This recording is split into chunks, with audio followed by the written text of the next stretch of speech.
Welcome to Speaking of Influence, the show about public speaking and presentation skills and influence and persuasion with your host, John Ball. The Speaking of Influence podcast is published and distributed using Buzzsprout. If you want to get your podcast started today, check out the link in the show notes. Well, thank you for coming and joining us live if you're on the live stream today. It's really exciting to be speaking to you and to be joined by someone who I'm a really big fan of and was a bit blown away when he agreed to come and be on my podcast. He's a political speechwriter. He's the author of several amazing books. The one I read most recently is called Winning Minds. It's about the language of leadership. We're certainly going to be talking about that today. He has other books like An Expert's Guide to Speechwriting, and I think one was called You Are Human, is that right? Or You Are Not Human? You Are Not Human. You Are Not Human, which is, I guess, about some of the ways language can be used to dehumanize people. It's one that I've yet to get to as well, but looking forward to that. Reading that at some point. But he is an amazing speaker. You may have seen him on Tedx. You might have caught some of his speeches on YouTube. And his name is Simon Lancaster. So welcome to the show, Simon. Thank you for having me on, John. It's a pleasure. Excellent. I knew I was going to get something a bit wrong in the introduction, but I hopefully got that mostly right. Although I know we haven't even really covered half of what I could have put into an introduction, because you are also a professional political speechwriter and you've worked with many politicians over the years. Yes, that's right. So it's 20 years. It was 20 years ago today that I started writing speeches. And the first person I was writing for was actually Alan Johnson. When he was a junior minister at the Department for Trade and Industry. And he was the guy who really sparked my love and fascination of language. He was brilliant with words himself. And obviously now he's written loads of best-selling books. His autobiography, I think, is now on to volume 4 or something like that. So really, he was a great guy to work with, and he inspired me and really got me going into speech writing. Fantastic. But when you very first started speechwriting, did you know that was something that you wanted to start doing, or was it something you fell into, or just realized you had a bit of a gift for? I always really wanted to be a songwriter. This is where my passion really all stems from. So when I was at school, I can still remember that my music teacher at school was a guy called Bernie Newman. And I remember when I was 11 years old, he stood by the keyboard with me and he showed me how to make chords. And it was like, do you play music at all, John? I do, yeah. I went to music school and things like that, yeah. Oh, really? Yeah. I'm a pianist, keyboard player, all that kind of thing. Oh, we should forget talking about influence. Let's get your instruments out. So he showed me, the C major, A minor, F, and G. And he explained to me, this 11-year-old boy, he said, this is how you can create songs out of these 4 chords. And he then showed all of the songs that were written using these 4 chords. And then I started writing songs. And literally, I still write songs today. I still write, a dozen songs or so a year. It depends what I've got going on.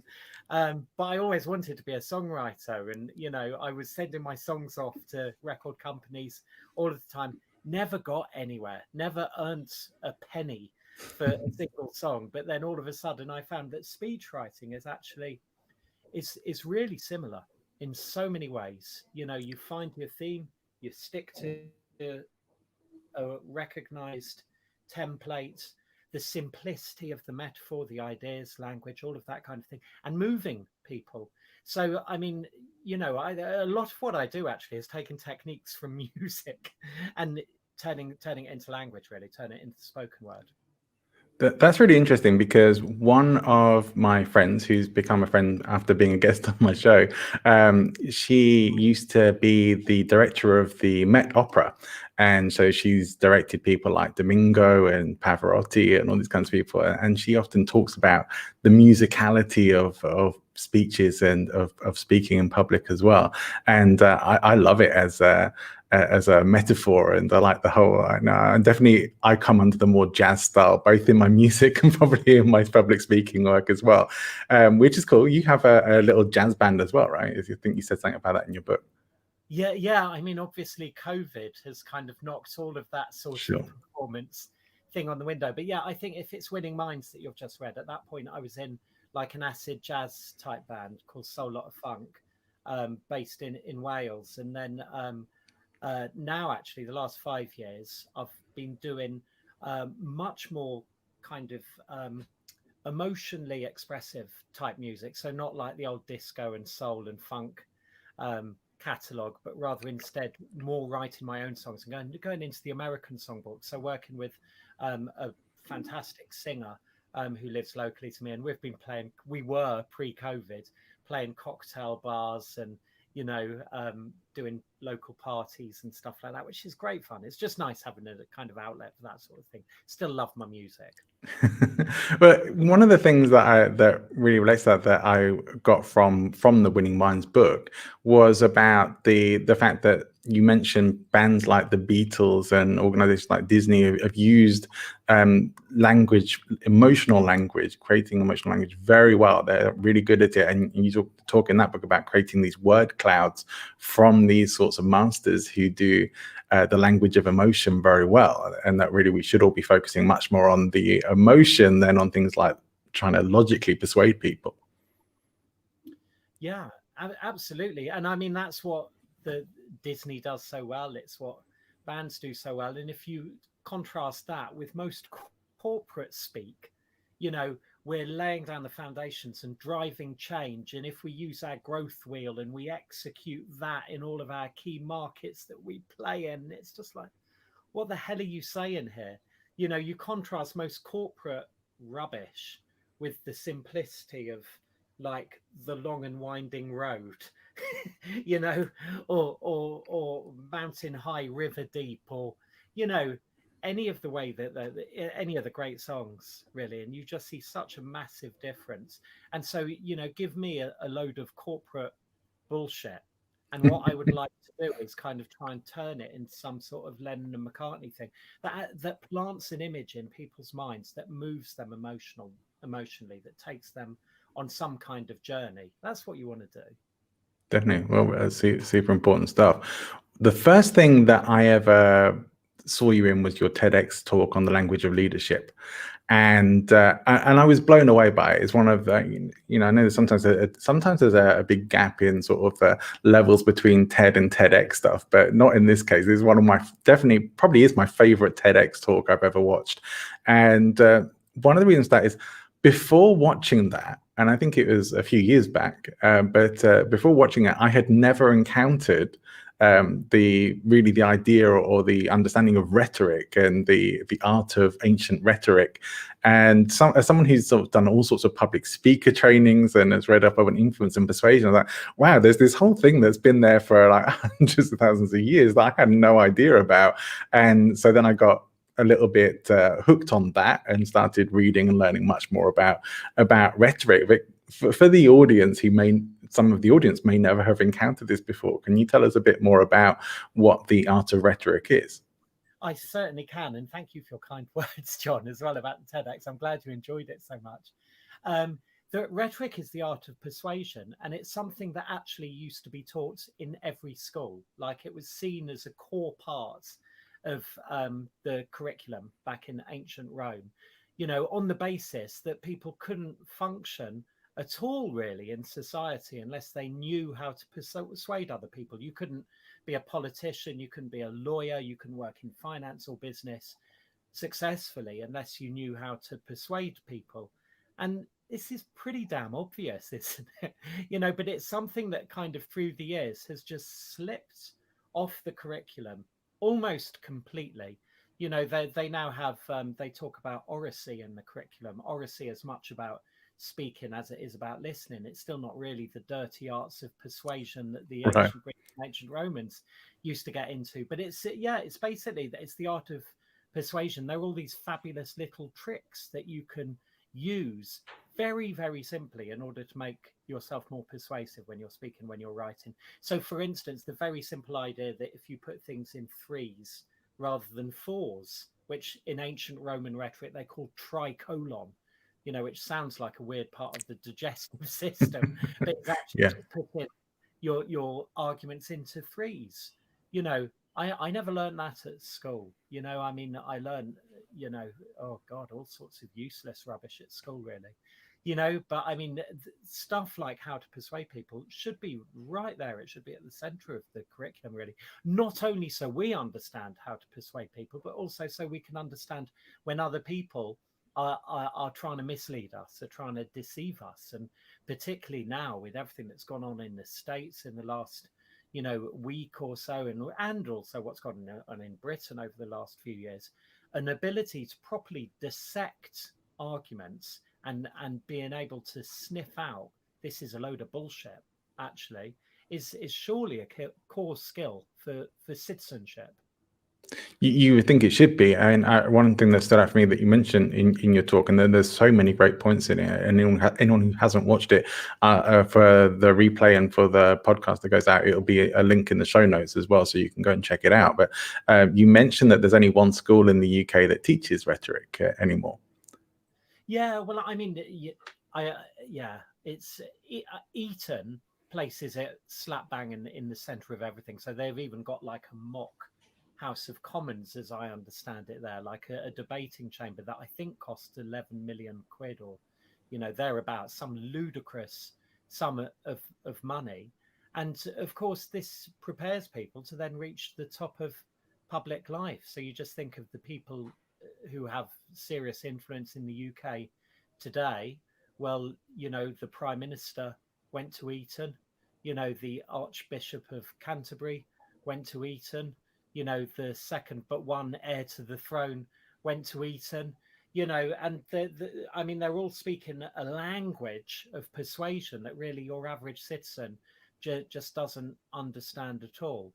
And Yeah. I think when you look at people like Boris Johnson in particular, who uses rhetoric really, I mean, very, very effectively in order to achieve all sorts of, dubious ends, in my view. I think, people should be aware of it. You look at some of the, the way that he's played the COVID debate, where it's a literal matter of life and death, and the way that he'll create diversions from the issue, the way that he'll appeal to things like courage. Come on, we're Great Britain. We should be brave. We shouldn't be afraid of going out. Oh, excuse me, I should have turned my phone off.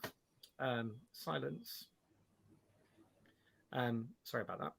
Okay. And that precisely demonstrates why it's something that should be taught.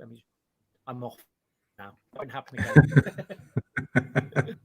Yeah, and no, it's a bit of a contrast to how you open Winning Minds talking about Boris, because at the start of that you talk about his talk at the Olympics, and that even you and your wife, who aren't politically fans of his, got swept along with the emotion of the talk there. Yeah, because I mean, he really taps into the essence of what drives human behavior. I think better than any politician, literally any politician that I can think of in Britain, going back, I mean, be better than Blair, better than Thatcher. He gets what motivates people, and so he'll pick a virtue like courage, decency, whatever it is, and then he'll corral people around that. His use of humor, his use of metaphor, his use of imagery. And of course, this is the thing, that when you can use rhetoric itself, a lot of people view rhetoric in kind of a pejorative way. They think it's inherently bad, which it's not. On its own, it's like morally neutral. It's like a pen. You can use it to achieve good things, or you can use it to achieve bad things. Right. And I think that overall, when Boris was mayor, he used his extraordinary skill in order to make the capital feel quite proud, and he put it into infrastructure projects and stuff like that, and so it felt pretty good.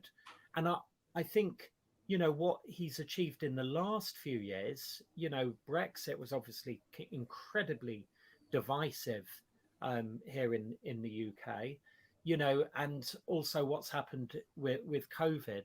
And it's like, has he been using rhetoric for good on those? Well, different people on different sides of the political debate will reach different views. But certainly, I think when he was mayor, he was special because he actually attracted appeal from all quarters. Now he's kind of more, he's speaking to a smaller group. I think still very substantial, and he's still the best in the field by a mile. How would you rate Sir Keir Starmer then in terms of speech making? Well, frankly, within the privacy of this conversation, I think he's hopeless. You know, I think he fails on pretty well every count. I don't think he looks at ease with himself when he's speaking, which I think is a critical no-no. You need to like someone, I think, to listen to. You know, they might have a kind of infectious energy about them, or you know, something like that. And Keir Starmer, I've really struggled to. He doesn't look comfortable, I don't think, when he speaks. He certainly he has a kind of patronizing tone. I think there's something about his voice. A lot of it is about the body language. I think that puts me off. I think his speeches are boring. You know, I think they're trying to be all things to all people, but actually being nothing to anyone in the process. I mean, I think good speakers do need to say what they really believe from the bottom of their heart. I'm not sure I've ever seen Keir Starmer speak from the bottom of his heart. I'm not sure he can. He looks like a very kind of uptight individual. You know, he looks. Sometimes you see him and he's got, you know, red face and stuff like that. And I've, you know, come across a few people that have worked with him over the years, you know, and currently, you know, I'm not sure he's necessarily an easy guy to work with. I'm not sure he's very laid back in the office. Right. You know, and quite uptight. So, you know, and this is a problem for a leader. You do, you know, you want, it's a bit more like Gordon Brown or something like that. You kind of feel a bit uncomfortable when you're listening to them. We'll see how he does. It's still early days, but I mean, you know, bearing in mind the year that Boris has had, to see him still, Keir Starmer today is lower than Corbyn was in 2017. You know, I mean, that's, you know, if that's the stick. It's really interesting, and I think you know, I just before speaking to you today, I've got Winning Minds on audiobook, and so I thought I'd have a refresher, a re-listen to it before we spoke, to just to make sure that, you know, I get to the bits that I really want to get to from that. And in that book, this is, you know, you talk exactly about this, the language of leadership, and how important this is, and how it, the facts may not matter nearly as much as the emotions that you can actually get people to feel when you speak. And I was fortunate enough to have someone else who I managed to persuade to come and be a guest on my show, a philosopher, an expert in Stoic philosophy called Donald Robertson. And one of the reasons why I was so keen to speak to him, other than I love Stoic philosophy, was also that he talked about the birth, I guess, of public speaking, the early days of, you know, the Roman Senate, and that the senators had to learn oration, they had to learn public speaking skills, and talking about like Cicero, and especially we focused on Marcus Aurelius, and that he was expected to learn these skills and to be able to deliver passionately, but also to deliver competently and confidently, and that skill is still now just as relevant, if not more so, than it ever was, even all that time ago. Yeah, exactly right. And I think that too many leaders who don't do too well, you know, they kind of think that all they need to do is just read out words, you know, and that'll get them through, that's enough, you know, just being bureaucratic. And it's not. Leadership is about the feelings you create in people. It's about making people feel like they're part of something bigger. It's about making people, you know, look to the future with confidence. You know, it's a really exciting thing. I mean, you know, leadership is the essence of what brings people together, how communities are created when it's done well. You know, and I think for too many people, leadership is just like a title that is slapped on their name badge. You know, well, it says team leader on my badge, therefore I lead people. No, you know, leadership is about creating strong emotional feelings in people, where they'll then go the extra mild for you. And I know as a speechwriter, just in my work, you know, when I'm writing for someone that I've got a really strong emotional connection with, you know, I'll be thinking about their speech constantly. I won't get it out of my head until it's done. You know, it's their burden that I'm carrying, you know, for them. Whereas sometimes it can just be a job, you know, and if you're a leader that really wants to create a strong company or a strong political movement, you need that emotional connection with people. They need to see that you're part of the same tribe as them, that you share their values, you value the same thing, you know, you're on the same kind of journey, you've got the same world's outlook. That's where you want to get to. Yeah, I guess that must be. I think you even mentioned it in your TED talk. It must be one of the challenges of being a speechwriter. That once the words have left the page and gone off to the person delivering them, the delivery is out of your control. Yeah, it is, absolutely. Yeah. And you know, sometimes this can be a grimace type moment. You know, you're standing at the back of the room, like kind of chewing your nails off. There was a fab picture that I shared on Twitter recently of Justin Trudeau's speechwriter, watching him as he was delivering a speech, and she's like, she went through that literally the whole range of human emotions as he was delivering her words, you know, from kind of like elation to exasperation, and you know, the proper head in hands moment. And but as I mean, as a speechwriter, you're not trying to mold a public image. There's a kind of a misconception, a popular misconception of the speechwriter as a kind of Machiavellian puppeteer, almost guiding these leaders into all sorts of dark places. And really, you know, it's much more that as a speechwriter, you're an impressionist. This is what you're trying to do. You're really trying to get in their soul. You're trying to find what's your passion.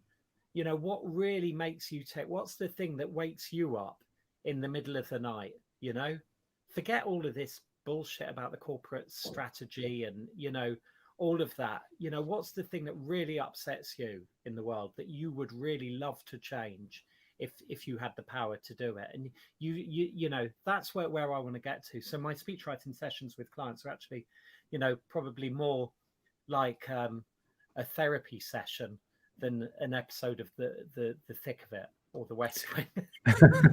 Yeah. Do you think it needs to be the case that something, I don't know, I've never written a speech really for someone else to deliver, but when you're doing that, I assume or imagine at least that you get a brief as to what to deliver. From sounds what you're saying, you have some meetings with the client as well.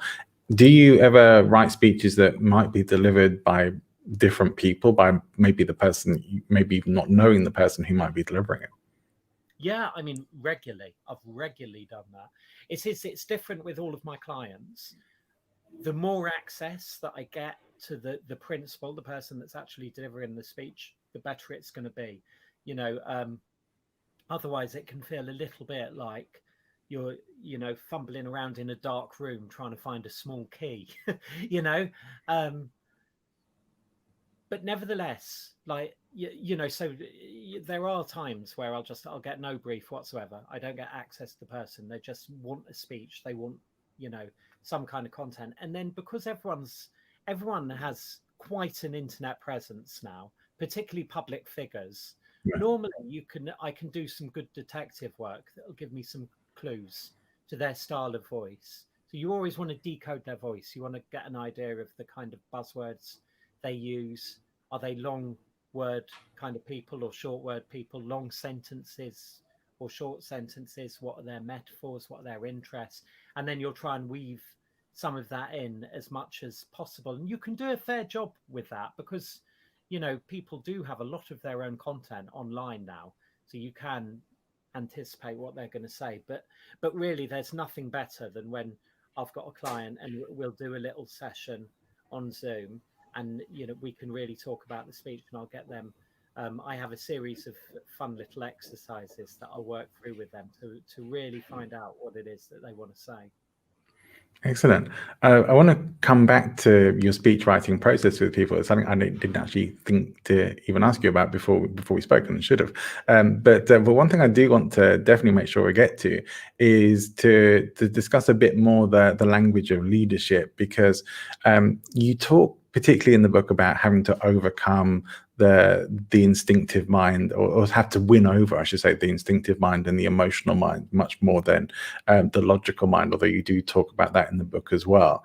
What do you mean by having to win over the instinctive mind and emotional mind? Got to show people that you're a good person, that you don't represent a threat to them, that you have their interests at heart. You know, you're on their side. We all have like this little caveman brain, the reptilian brain, which is always trying to guide us, you know, to safety and away from danger.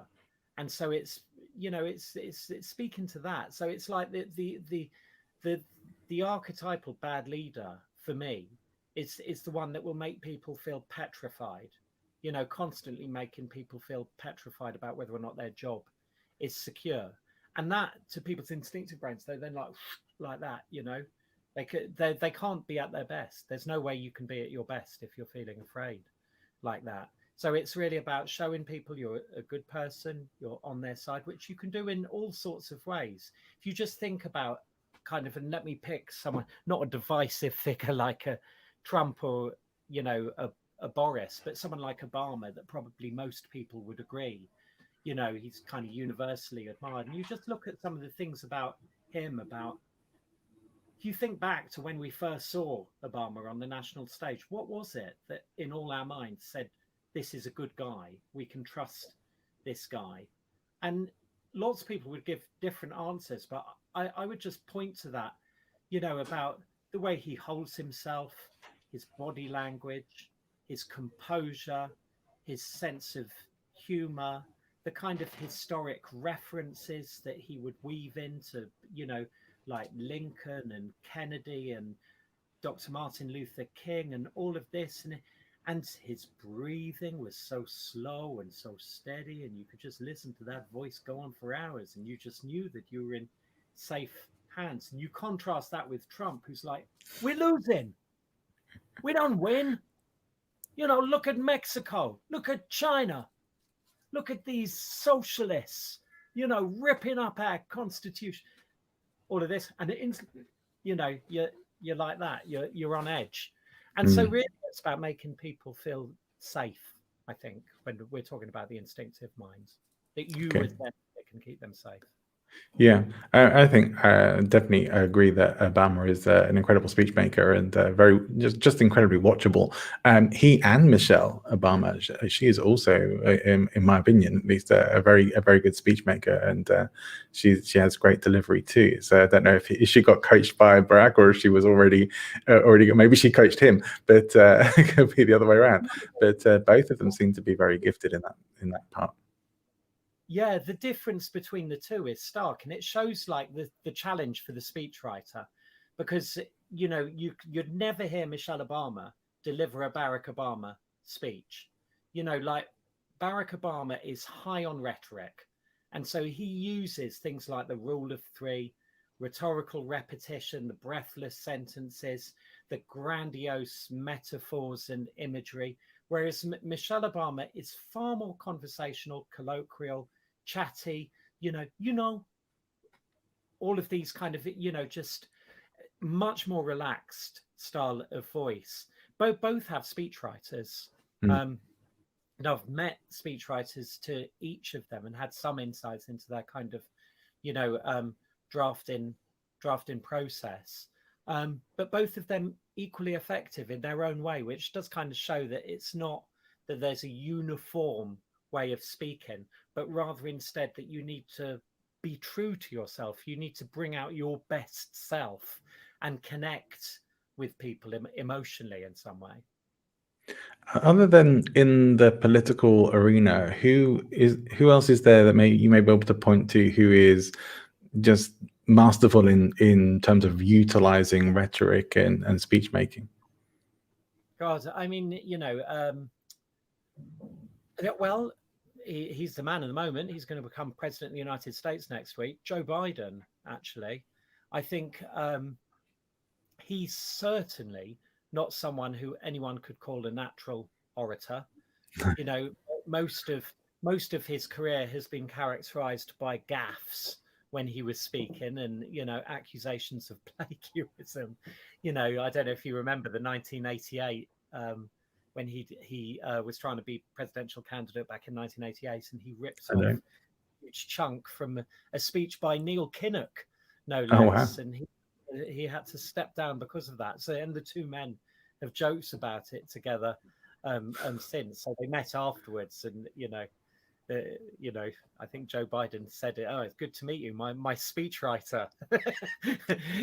So Neil Kinnock had this line in one of his big conference speeches where he said, "Why am I the first Kinnock in 1,000 years to go to university? Why was Glenys the first woman in 1,000 years to go to university? Because of a Labour government." It was like that kind of thing, and Biden nicked it word for words. But if you look at, he's not a natural speaker. He's overcome a terrible stammer, which he had when he was a child, which he's talked about a lot. And yet you look at his speeches now, they're stuffed to the brim with rhetorical devices. The rule of three, contrast, metaphor.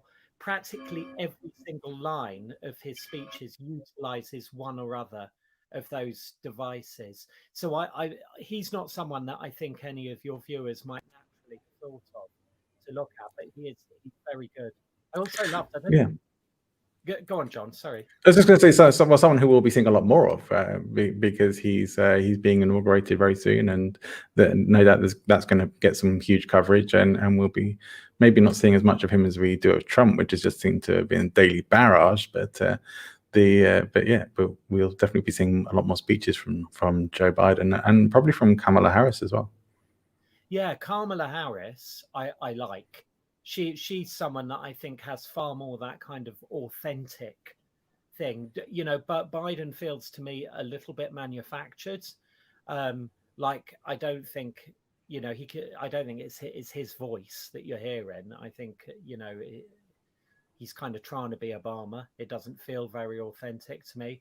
Whereas Kamala Harris, I remember her speech that she did when she was trying to be president, where she quoted Bob Marley and, talked about her upbringing and what it meant to come from the, the kind of exotic origins that she came from. And I remember being pretty blown away and thinking, wow, you're special. Could see you going all the way.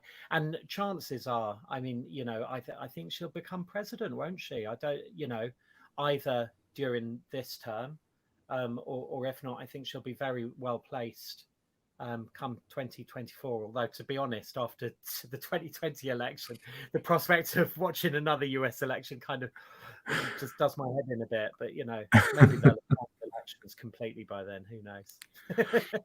One of the things that struck me the most from learning from you specifically was about metaphor, and it's not a new concept to me. I've come across metaphor before. I think most of us have, but perhaps not everybody realizes just how common metaphor is in language, and also how persuasive it is. And you really go into some nice detail in the book about how different kinds of metaphor in language elicit different kinds of emotional feeling.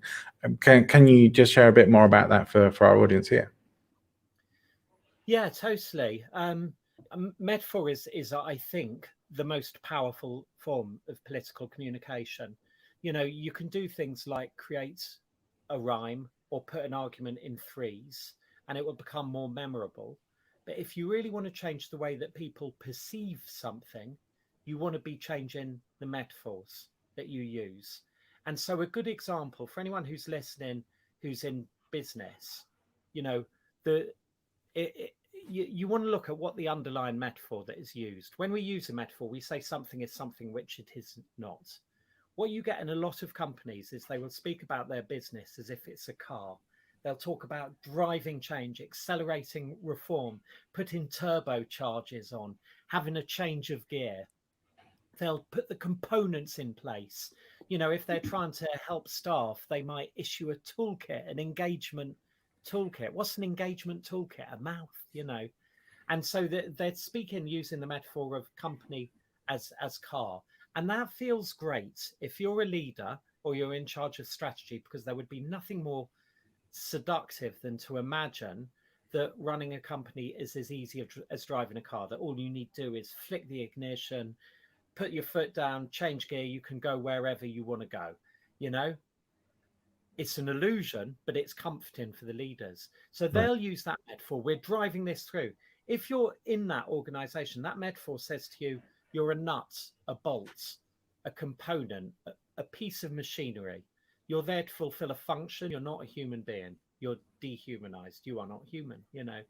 And so for them, they will reject that metaphor. They will not want to listen when you've got that kind of metaphor going on. So what metaphor could be better, you know?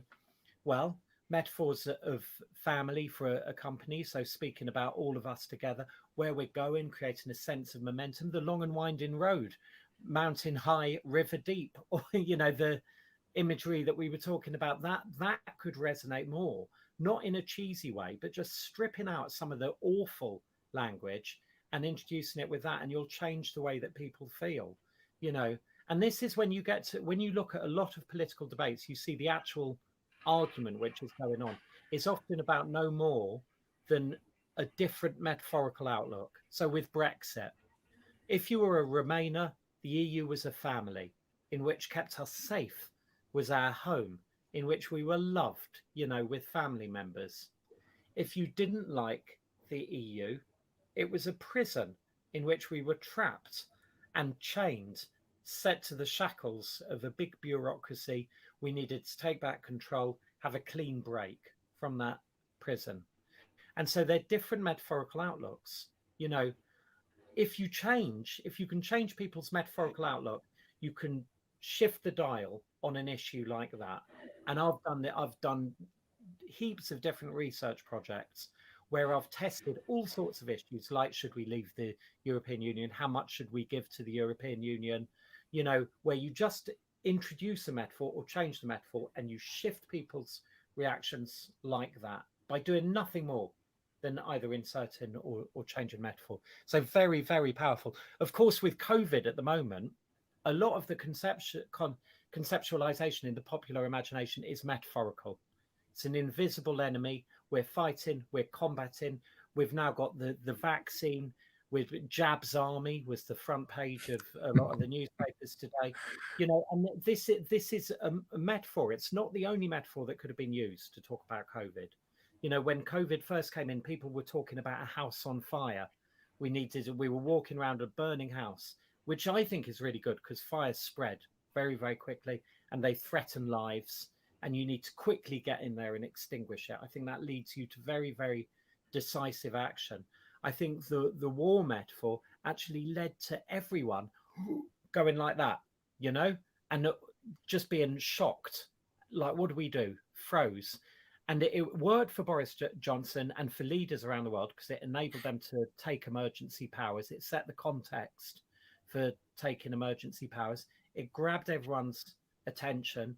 Did it get us all doing everything that we should have done? Not, you know, I don't know. I mean, genuinely, I don't know. You know, I've not done research on COVID metaphors specifically, but I've been watching them with fascination and always curious. Oh, I wonder what the effect would have been if they'd have shifted to this metaphor or that metaphor. Yeah, it's amazing just how much influence in life that can have. And I think one of the things you said in the book is that we just don't even notice how much it gets used in conversation, like the frequency with which we'll actually deploy or hear metaphors in conversation. Most of it, you might notice some of them, but you certainly don't notice all of it because we're so used to speaking in that kind of language. But the idea that metaphor could potentially be the thing that makes the difference between whether you react positively or negatively to something as well. It's like, well, we should definitely all be checking in with our metaphors and listening out for that. Do you find, as someone who does this kind of thing professionally, that you are always listening out for that, or do you actually consciously have to tune yourself into it? I notice metaphors probably a little bit more often than I should do. I try to kind of remove that filter as much as I can, but I mean, it's a bit like a musician listening to music. You know what I mean? That you might recognize a particular chord change or a particular genre or whatever it is. It doesn't it doesn't ruin your pleasure of conversation or anything like that. I don't go to dinner parties and say, you're using a war metaphor, you're a bad person. Of course. I wouldn't get asked back, I don't think. It could create some interesting situations at the dinner parties where you might have to deploy some of your own metaphors to try and smooth things over. But interesting to notice that. So I love this whole idea of metaphor and that it gets used so much. What do you think people can actually do to become a bit more aware of that, or to try and maybe master might not be the wrong word, but to start developing some competency with metaphor and how they deploy them, especially as a lot of the people who I aim the podcast to are doing either presentation work, public speaking work, workshops, trainings, things where they are actually speaking in front of other people. Yeah, I mean, I think awareness is actually the first thing. If you're metaphor aware, then you've got a hell of an advantage over a lot of people, because most people are not aware of it. And then taking it forward to kind of recognizing your responsibility as a leader, that the language which you use really deeply affects people's state of mind and the way that they feel. With metaphor, you're speaking to their subconscious. If you're creating all of this petrifying war imagery which being reinforced day by day, you're getting into people's dreams, and it's quite a responsibility that leaders have, the language that they use. So just watching out for that and behaving like a good human being, really. I mean, there's a lot of fuss at the moment, obviously, about Trump and the language which he used. His speech on 6th of January, was this a speech that actually incited people to go and riot? Now, I've gone through that speech. It wasn't actually, to my eyes, it wasn't too different to all of the other rally speeches that Trump has given over the years. He's always used war metaphors. He's always used fight metaphors.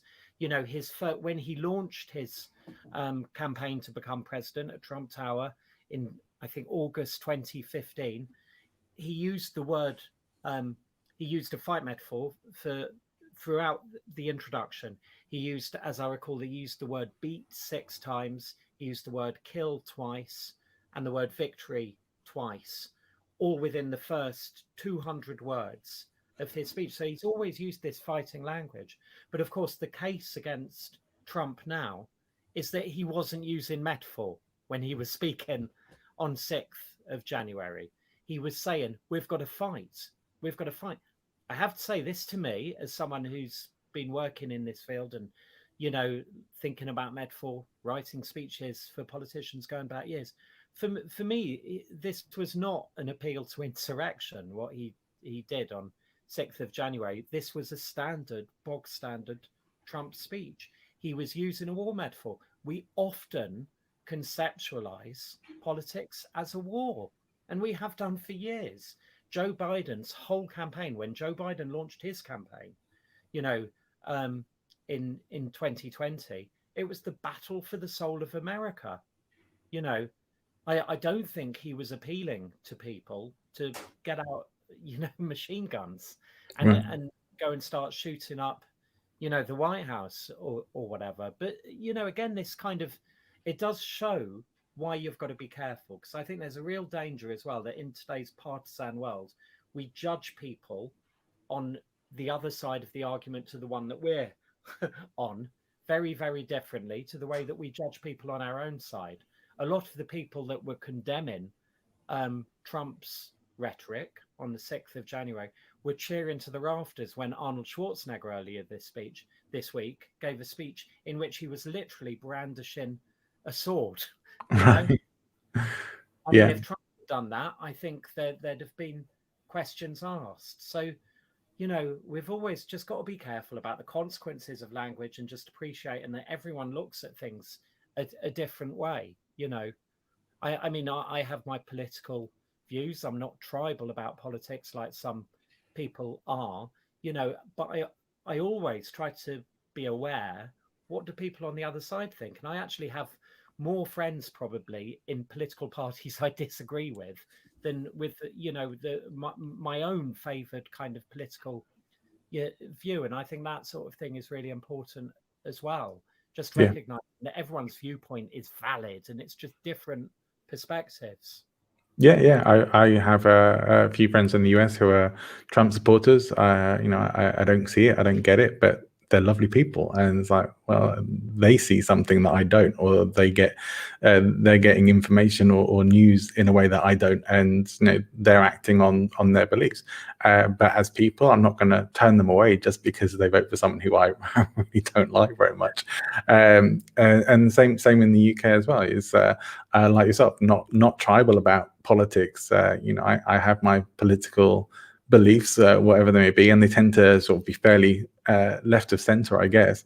But that said, healthy debate, and we should be able to have conversations with people we don't agree with, and have civil conversations with people who we don't agree with, because we just might learn something. This idea that we're always right or we can't change our minds about something is dangerous, in my opinion. We should always be able to change our minds about things. We should always be open to new information. And I with you there. Metaphor can be really helpful here, John, because metaphor can give you the clues into someone else's perspective when you analyze them. And you're like, kind of, if you have a Remainer saying this is suicide, we're committing suicide leaving the European Union, as many Remainers said, and then you have someone else, no, we're breaking free, each have these kind of wholly fictitious narratives running in their heads. In actual fact, leaving the European Union is definitely not suicide, and it's definitely not leaving a prison. Both sides are hugely exaggerating and distorting the real position.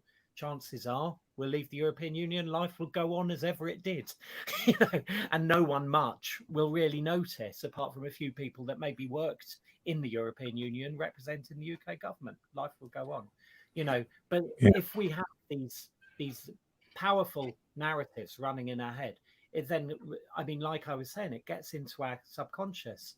It wakes us up in the middle of the night, and so hence the responsibility that leaders have to speak carefully, I think. Yeah, that's really interesting that you say that, and I like that idea of listening to that, and sometimes maybe pulling apart some of that metaphor that people are using, and saying, the hyperbole is used so commonly now, and really, to some degree, great exaggerations of hyperbole, and I think that's maybe one of the things that is behind the extreme levels of divisiveness. But we are bombarded with that all the time. I think a lot of media, so I think if they don't use that kind of grand hyperbolic sort metaphor, that they won't get eyes, they won't get clicks, they won't get audience. And so we see it all the time, and maybe people feel like they have to go bigger and bigger and always over exaggerating something that may not actually be important at all. Yeah, absolutely. And I mean, it culminates in Trump, or it culminates in Brexit, that you have this kind of, I'm going to outdo you. It's a war for rhetoric, isn't it? Yeah. Yeah. What's been interesting to me over the last year is how much more people want to connect now. People really want to feel more. I work in a world where I have to do a lot of marketing and promotion and work and things like that, and people really want to feel connected. They really want to have a relationship with people, perhaps much more than ever before. I think things were already heading that way, and maybe the whole sort of thing with COVID and stuff has accelerated that. And many more people focusing much more now on marketing stuff with relationship, getting known, actually having some connection with people, and all the things that you talk about here, I think, are super important in being able to do that. If you're not using the right kinds of metaphors, if you're not delivering and really grabbing people by the emotions, then you're not going to be nearly as impactful as someone who can do that. Yeah, absolutely. I mean, that need for connection brings us back, like, to when we were talking about music to start off with. Music brings people together. It creates this sense of connection. It meets within us some kind of spiritual need, an emotional need, a desire to feel connected with other people. People who love the same bands. They're part of a club, and they'll show they're members of that club by the fashions that they take on, the way they dress, the way they behave, and and I think that's what leaders, I mean, even in companies, should be looking to do, create that sense of connection. Leaders are there. Leadership is like an emotional contract. You know, you recognize what people's emotional needs are, and then you meet those needs. So at the moment, people are feeling alienated, isolated. So the leaders that offer them a sense of connection are the ones that are going to win, you know, the ones that are going to be heard because they're meeting people's emotional needs. People are feeling afraid about the future. So they'll look for leaders who make them feel hopeful, optimistic. People are feeling confused. So they'll look for leaders that provide a sense of stability and certainty when they speak. And it's this sense, the idea that leadership is an emotional contract, basically, where the leader meets people's emotional needs, and in return for that, they then get people's support. Is I think quite a useful one when leaders are thinking about how to position themselves. It's like, you know, okay, what do people need here? What do you really, really need? And then thinking about their communication from that way round. Yeah, definitely. And I wanted to come back. And I know we have can't go on forever chatting here as much as I'm loving speaking to you. I did want to come back to that you do work privately with people, and you also run workshops on teaching speech writing, which I think I haven't really seen anyone else sort of as much. I don't think there's too much competition in that field, right? Yeah, no, there's not really. I think I've trained like within the cabinet. Most cabinet members of the cabinet have their own speechwriter, and I think I've probably trained about 80% of cabinet speechwriters going back even today. So there's not an awful lot of competition out there. But you know, I think the thing is that people want to learn from a speechwriter who does it and who has, you know, done it at that kind of level. That I think speechwriting, because it's creative, you know, you you need that kind of the awareness of what it's really like to do it. Otherwise, it's like learning cello from someone who doesn't play the cello, who's never played the cello. You know, that fine, they might have read the books, but if you haven't faced that horror of the blank screen, or indeed the client who's read your piece of work that you slaved over for a whole weekend, and they just send you a curt text message saying, what a load of shit, get Bill to write it.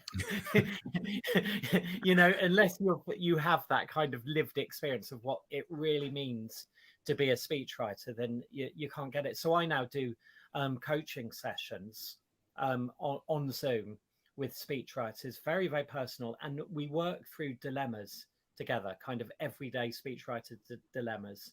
You know, you've got this really boring text. How can we make this more lively? You have an audience that feels like this. What sort of imagery could we give them to make them feel like that? And we do all of this stuff together. And I've done a couple today, actually. They're great fun. I love them. And because the wonders with Zoom is that before I used to run my workshops in London, and people would travel in from around the world for them, and now it's no trouble at all. So you know, this morning I did a session with someone in Lisbon, and with two people in the Netherlands, you know, kind of separately. And it's fantastic. And because we're doing small sessions, so I just do like 2 hours at a time. We do 2 hours once a week. So it is like music lessons a little bit, you know, Yeah. and put it into practice in between. So every week we'll kind of start with you know, how did it go last week? And every week working in this kind of way, they're coming in and they're like, oh my God, I did this thing for my boss. She said it was fantastic, absolutely fantastic, you know. And then we'll talk about how to develop it. So it's really cool. And I love doing it, actually. I think, you know, I've been writing speeches now for 20 years. And it's lovely to kind of help the next generation along, you know, because I was in my like mid-20s or so when I started. And, you know, it's lovely. I really love it when you've got people who are just trying to find their way in the speech writing world, and being able to show them this wonderful treasure chest of techniques, which is, so once you get into it, you know, is so enlightening. And it doesn't just concern speech writing as well. There's so much about our modern life, not just politics, but business and personal relationships, Yeah. which are rhetoric, where rhetoric plays a role. And so I love it anyway. Fantastic. Now, that sounds like something I'd like to do myself. But if someone thinks, "Oh yeah, that sounds really good," I'm either thinking maybe Simon would write a speech for me, or maybe I can come and learn speech writing from Simon. How can they find out more about that? You can go to my website. It's www.bespokespeeches.com. Bespoke speeches. You see what I did there? I do. And you'll be able to find my number, my email address. And, this is what I do. It's what I love doing. If you've got a speech that you're really struggling to get going with, or you'd like a professional eye, some insight over it at the last stage, then it's what I do, and it's what I love doing as well. It's, as you can tell, I'm quite passionate about language. And the thing is that I love it. I love it when we get to a place and my client is up there delivering a speech that they have really wanted to deliver. Often for them, that moment after, it can be almost like a getting married type moment, where they are elated after they've given their first good speech, their first speech where they got a standing ovation, or it went viral or whatever. That for a lot of people, public speaking is such a fear. Many people have had, which many people have had since childhood. And then when they first crack it and they're like, I can actually do it, I can be successful at it, it's like they've overcome some major obstacle in their life. So this is what I love to do. And if you want some help delivering a speech that you want to deliver, but also an audience is going to love hearing, then I'm your man. Give us a shout. Yeah, I was just thinking, I'm just about to start working on my Toastmasters competition speech for this year's international contest. So I might be getting in touch, Simon, see if you can help me with that. I'd be delighted to, John. I'd be delighted to. Fantastic. I'll be watching out for all your metaphors.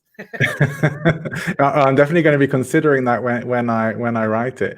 That's for sure. And for any Toastmasters out there, get your competition speeches ready. It's coming up soon. Simon, it's been a real pleasure speaking to you, and I want to sort of start drawing things to a close date. And there's so much we didn't get to. I really want to talk to you more about story and about your process of working with people as well. So maybe I can make you feel guilty enough to come back in the future and talk about those things if you're willing to do that at some time. But it has been a real joy talking to you. I would like to ask you, what has been the last great thing you read that made an impact on you? The last great thing I read that made an impact on me. Oh my goodness. I've just read an amazing book, actually called The Queen of Bloody Everything by a writer here, a British writer who's a friend called Joanna Nadin. She used to write speeches for Tony Blair at Downing Street back in the early noughties. And she since started writing fiction, and it's such a moving book that touches all of your emotional buttons through it. For someone of me and Joe are similar kind of ages, and she captures the 70s, growing up in the 70s and 80s, and coming through to the present day so well in that book. And so I'm recommending that to everyone now. I'm not going to recommend a thinky business book or political book, I apart from my own. Well, yeah, indeed. Apart from your own, so I will also include links to your recommendation and to your books. And as I say, Winning Minds is a great book, and so is your Expert's Guide to Speech Writing. I have yet to read You Are Not Human. I have a sample of it downloaded onto my Kindle. I'm looking forward to that. What is the essence of that book? Just quickly. That's all actually about the power of metaphor and dehumanization. I was motivated to write that book after Trump's ascendancy, and when he was talking about, some of the foul language that he was using, call it his derogatory talk about women that I won't use here, but, that sort of thing. But also here in the UK, some of the debate that we had about immigrants as cockroaches, Katie Hopkins, David Cameron talking about a swarm. So I was looking at metaphors, ways that groups of people within society are dehumanized. And so we have a hierarchical structure of humanity, which has sick people as vegetables, poor people as scum, you know, women as bitches, and so, you know, so on like that. And I kind of tracked back the history of the metaphor, and then talked about the consequences, use and consequences of the present day. So it was quite a dark book, but really one that anyone who's worried about the state of the world now and the responsibility that politicians have to speak carefully, you know, with the metaphors they use, you know, should really have a look at it. And I mean, with all of the stuff about Trump, was he using metaphor when he said fight or literal? Puts it right into focus. Yeah. Well, I now whetted my appetite, so I'm definitely going to have to go and read more of that. Any more books in the works right now? I do. Yeah, I've got 3 books that are works in progress at varying stages. And we'll see which one comes to fruition first. We'll definitely be keeping an eye out for that. Simon, thanks so much for your time. Any final words for any would-be speakers or speech writers out there? Be yourself. Simon, thank you so much for all of your time today. It's been a real pleasure speaking to you, and I hope that we do get to chat again in the future. And I'm certainly going to be looking forward to reading more of your books and looking out for future works and speeches from you as well. Simon Lancaster, thank you so much. Lovely. Thanks a lot, John. It's been a pleasure.